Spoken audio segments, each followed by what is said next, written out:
When you were dating, you did all the things to make sure that that special person in your life knew just how much they meant to you. You wanted to be with them all the time. You brought them gifts, flowers, things like that. You wrote notes. When you weren't together, you stayed on the phone for long periods of time, like you just weren't together.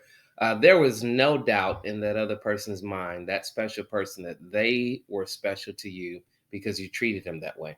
That's so true. And we really could go on and on and on about how we would win over someone's heart by those special moments together.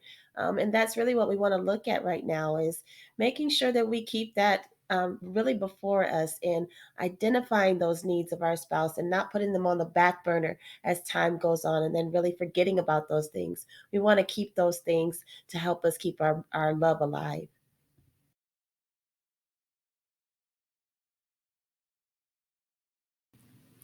So there are five core competencies of social and emotional learning. And remember, these core competencies are critical in having successful relationships, whether that's outside the home, at work, or if that's at home in your marriage.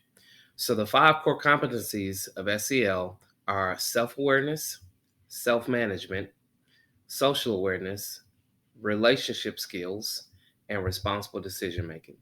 So, as you develop in each area of your social emotional learning, you'll have more success in your relationship.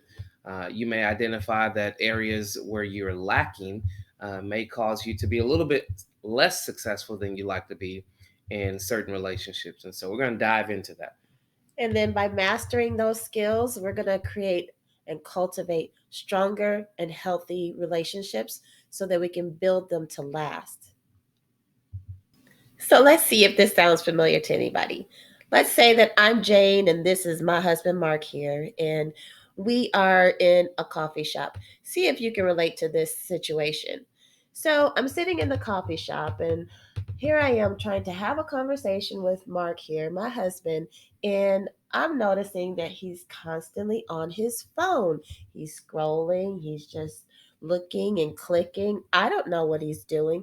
I'm trying to talk to him about something that was going on in my day, and I'm telling him about what's happening here, and he's kind of nodding to show me that he's apparently listening. But is he really? What SEL skill do you think Mark is lacking in? As we go through these steps here and look at these different skills, let's see if you can identify what area Mark is going to grow in. Hmm.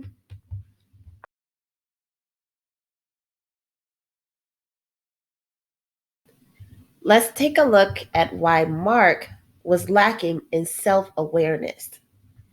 Self awareness is the first and the most fundamental of all the core competencies of social emotional learning.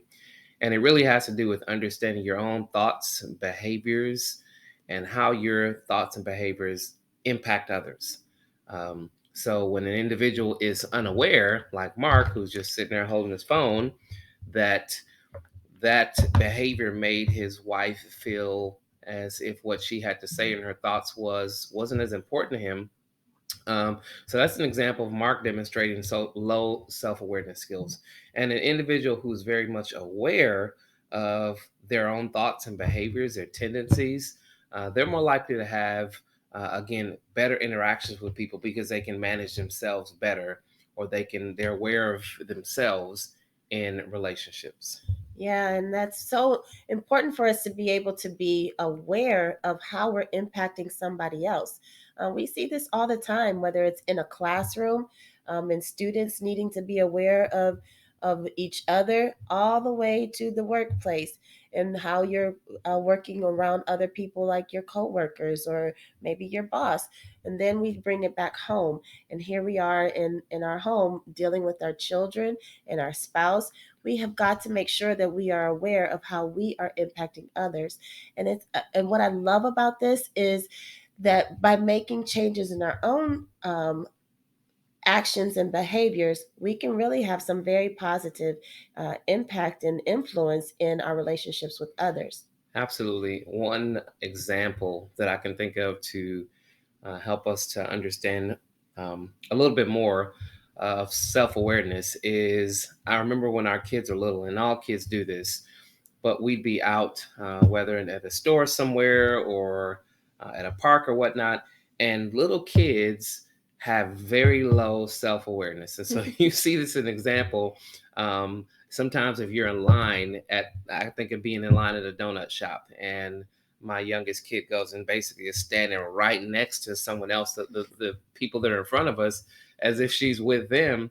And I gotta kind of pull her back and say, hey, you gotta give them their space. So they're not aware when you're very young. You're not aware of even just space that other people need, and so not being aware that hey, you are in this person's bubble, you're in their space, and you might have them feeling a little bit uncomfortable right now. Now, the older you get and the more mature you get, the more you should be aware of, again, your own self-awareness, and also be aware of how, again, your actions, your thoughts, your behaviors can impact others. Absolutely. So if Mark was paying more attention to how his wife was feeling while he was on his phone and she's trying to talk to him, then that can minimize or even eliminate and completely avoid a conflict, which we're going to talk about in a later module, Hmm. what to do if you do have a conflict.